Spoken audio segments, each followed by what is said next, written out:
Historia de la aviación comercial. A fines de la segunda década de este siglo, el periodo heroico de la aviación prácticamente ha terminado.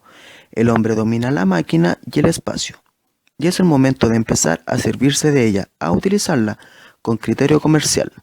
No significa esto que los primeros años de la aviación comercial no estuvieran también salpicados de hechos de valor, especialmente la apertura de nuevas rutas y el establecimiento de nuevos récords, muchos de los cuales costaron la vida de sus actores. Pero el criterio predominante fue el de la utilidad y no del heroísmo. El transporte aéreo permitirá al hombre ganar horas en sus desplazamientos, hecho que a la larga provoca la decadencia del ferrocarril. Permitirá también un nuevo medio de comunicación fácil y expedito, mediante los correos aéreos, y finalmente el transporte de carga revolucionará todos los sistemas conocidos hasta entonces. Estas funciones, que hoy parecen simples, se fueron perfeccionando con esfuerzo en una larga serial de avance técnico y humano. El primer transporte de pasajeros. El 5 de febrero de 1919, la línea Deutsche-Lufthansa iniciaba sus vuelos de transporte entre Berlín y Weimar, vía Leipzig, inaugurando a la vez el primer transporte aéreo civil regular en la historia de la aviación. El vuelo demoraba 2 horas y 18 minutos y se hacían aviones AEG Alfa Eco Golf de 5 plazas. Cuando la lista de pasajeros era muy nutrida, se hacía en biplazas de FW, Delta Foxtrot Whiskey. Ese mismo mes y año se suceden otras inauguraciones. El 8 de febrero, Luden Bossoutrot, en un Farman Goliath, transporta 11 personas desde París a Londres, en una vuelta que dura 2 horas y 35 minutos.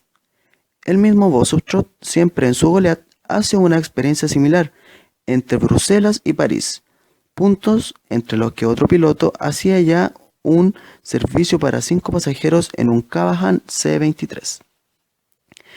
La idea del transporte aéreo no solo ha germinado, sino empieza a perfeccionarse, mientras algunos pilotos de conocida capacidad experimentan nuevas rutas que aseguran mayor rapidez. Los primeros ejecutivos de esta empresa ponen en acción. En 1919 son creadas la línea aérea Farman y la Compagnie des Messageries Aériens, dotada de aparatos SPAD-27 y Berthet 4. Estas primeras empresas aéreas francesas, la más significativa, fue la que fundaron el 1 de septiembre Pierre-Roch Latécourt, Bipu de Mazzini y Didier Daurat, denominada Líneas Aéreas Latécourt, que inaugura la línea Toulouse-Casablanca y el primer recorrido Casa-Dakar. Entre su personal, esta línea contaría más tarde con hombres del valor de un Saint-Exupéry y un Macogne. Gran Bretaña, por su parte, estudia por ese tiempo un importante impulso a su propia aviación de transporte. Los DH-4 son transformados en berlinas. En Londres se inaugura el terminal Croydon y la Air Transport and Travel inaugura el primer vuelo de transporte entre París y Londres el 25 de agosto de 1919. Los primeros correos aéreos. El primer servicio postal aéreo establecido en el mundo fue el inaugurado entre Nueva York y Washington el 15 de mayo de 1918, cuando el teniente Torrey Webb, en un Curtiss modelo JN4, transportó una bolsa de correspondencia entre ambas ciudades, la que fue repartida de inmediato. El mérito de la línea postal entre Washington y Nueva York se refiere más a su regularidad, ya que aviones militares hicieron ese servicio en Europa con muchos años de anticipación. Nacen las líneas gigantes. Hacia fines de la década del 30, el progreso de la industria aeronáutica se hace evidente. Explotada ya seriamente con carácter comercial, se ha unificado el esfuerzo de los técnicos de tierra con los técnicos del aire, a fin de armonizar las exigencias que las rutas más prolongadas y las grandes velocidades piden de las máquinas. El costo de un pasaje aéreo se calcula minuciosamente. Trasladarse en avión de París a Londres hacia fines de 1927 costaba alrededor de 900 francos de la época, lo que reservaba este tipo de transporte para bolsillos muy privilegiados. La situación era idéntica en las otras rutas inauguradas. Las líneas aéreas operantes tenían altos costos de mantención, las exigencias mecánicas eran cada vez mayores, y aunque los pilotos de sus naves eran aún voluntarios heroicos, más preocupados de descubrir nuevas rutas y batir nuevos récords, igual querían ganar dinero, necesitaban sobrevivir económicamente. Los transportes gigantes. En los primeros años de la década del 30 empiezan a utilizarse como aviones de transporte aéreo el Ford, el Douglas y el Lockheed. En 1934 entran en servicio 220 aviones DC-2 y 75, Boeing 247, encargados por las Airlines.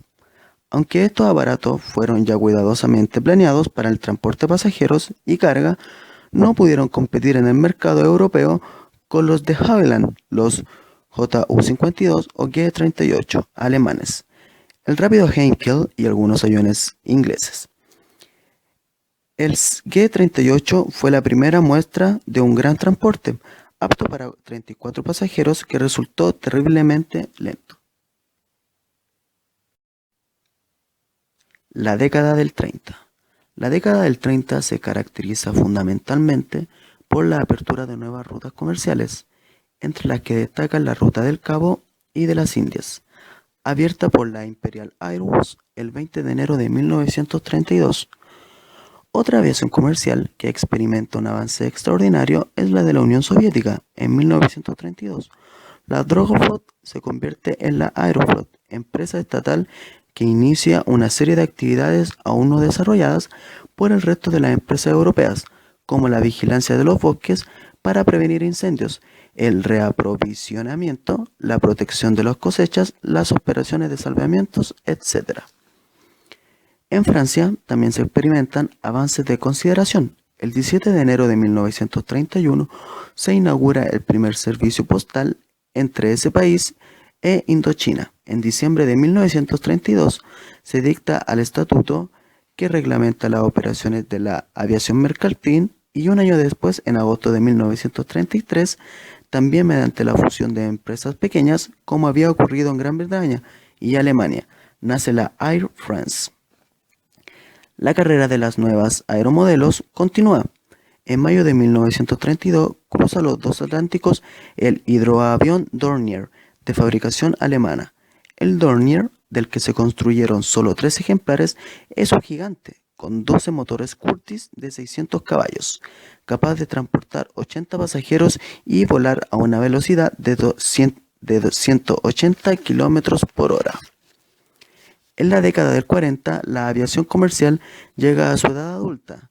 La atención del pasajero, que solo los visionarios habían visto hasta entonces, considerando debidamente, empieza a primar en todos los aspectos de esta actividad, desde la declinación de los modelos hasta las nuevas estructuras de las rutas de vuelo, las conexiones, el personal especializado, la atención y hasta la publicidad. En la segunda mitad del siglo XX, el aire ha sido comercialmente conquistado, desde el primer avión que modestamente trasladó pasajeros entre Berlín y Weimar en alborada de la era del transporte hasta el superjet que surca hoy el aire. Existió todo un paréntesis de progreso técnico humano para que así la aviación comercial progresara a medida del tiempo.